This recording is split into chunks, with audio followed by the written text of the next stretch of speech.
Assalamualaikum dan salam Malaysia Madani. Kembali lagi bersama Jabatan Meteorologi Malaysia untuk laporan cuaca terkini. Taufan Yinzing yang sedang melanda kawasan perairan di utara Pulau Luzon, Filipina kini bergerak ke arah barat dengan kelajuan yang agak perlahan. Namun di pusat tekanan rendah ini, kelajuan angin boleh mencapai 175 km per jam. Keadaan ini boleh meningkatkan kelajuan angin terutamanya di sekitar kawasan Laut Cina Selatan.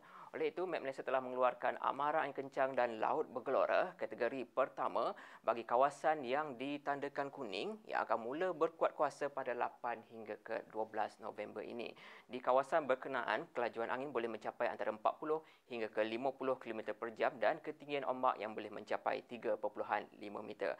Keadaan ini adalah amat berbahaya kepada bot-bot kecil, aktiviti menangkap ikan dan juga aktiviti sukan dan juga rekreasi laut. Seterusnya pula, kita beralih pada tinjauan melalui carta angin permukaan pada ketika ini. Dapat diperhatikan, angin daripada timur laut ini sedang mendominasi di sekitar kawasan perairan di Kelantan, Terengganu dan juga perairan negeri Pahang dengan kelajuan sekitar 10 hingga ke 30 km per jam. Keadaan ini menyebabkan keadaan cuaca lembap terutama di kawasan perairan negeri berkenaan dan juga mempengaruhi keadaan cuaca lembap pada sebelah pagi. Seterusnya pula, angin baratan bertiup dengan kelajuan sekitar 10 hingga ke 20 km per jam di sekitar selatan Semenanjung, termasuk juga di kebanyakan kawasan di Sarawak. Keadaan ini juga mempengaruhi keadaan cuaca lembap yang terbentuk pada awal pagi di sekitar kawasan lautan dan akan memasuki kawasan daratan di selatan Semenanjung dan juga di bahagian di hampiran pantai di Sarawak pada sebelah pagi.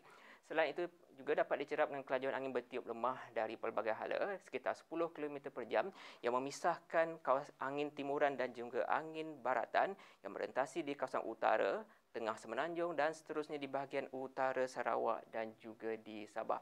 Keadaan ini boleh meningkatkan intensiti hujan lebat berserta ribut petir yang lazimnya berlaku pada sebelah petang hingga ke waktu malam. Met Malaysia akan sentiasa memantau keadaan cuaca di seluruh kawasan di rantau negara termasuk juga pengaruh angin monsun timur laut terhadap kawasan di sekitar timur Semenanjung. Seterusnya, kita beralih kepada tinjauan cuaca terkini. Melalui gambar radar diperhatikan pada ketika ini di Semenanjung keadaan cuaca hujan hanya tertumpu di kawasan perairan selatan Semenanjung dan juga perairan negeri-negeri di pantai timur. Yang mana keadaan di selatan Semenanjung juga akan mula masuk kawasan daratan pada lewat pagi dan akan berlarutan hingga ke waktu tengah hari nanti. Sementara itu, keadaan cuaca hujan di kawasan perairan timur Semenanjung juga akan mula masuk kawasan daratan bermula pada lewat pagi nanti dan seterusnya pada sebelah petang keadaan cuaca hujan berserta ribut petir juga akan berpotensi untuk berlaku di kesemua negeri terutamanya di sekitar negeri-negeri di utara Semenanjung, Kelantan, Terengganu, Pahang, Perak, Selangor dan juga sebahagian kawasan di Negeri Sembilan dan juga utara negeri Johor. Seterusnya pula keadaan cuaca di Sabah dan juga Sarawak.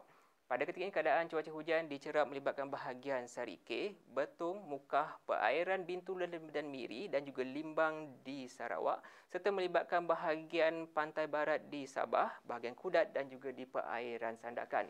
Keadaan cuaca hujan juga akan beransur reda pada lewat pagi nanti. Seterusnya pula, pada sebelah petang, Met Malaysia menjaga keadaan cuaca hujan lebat berserta ribut petir berpotensi untuk berlaku di hampir ke semua bahagian di Sabah dan Sarawak termasuk juga di wilayah Persekutuan Labuan. Dengan cuaca hujan akan lebih tertumpu dengan lebih banyak dan potensi lebih tinggi di sekitar utara Sarawak dan juga di bahagian pantai barat dan juga utara Sabah. Met Malaysia menjagakan keadaan ini berlarutan hingga ke waktu awal malam nanti. Oleh itu, orang awam diminta untuk sentiasa berhati-hati dengan keadaan cuaca semasa. Seterusnya, untuk mendapatkan info cuaca terkini, boleh ikuti kami di Facebook, Instagram, X serta YouTube rasmi Met Malaysia. Sekian sahaja daripada saya, Ruzamin Pilus. Assalamualaikum.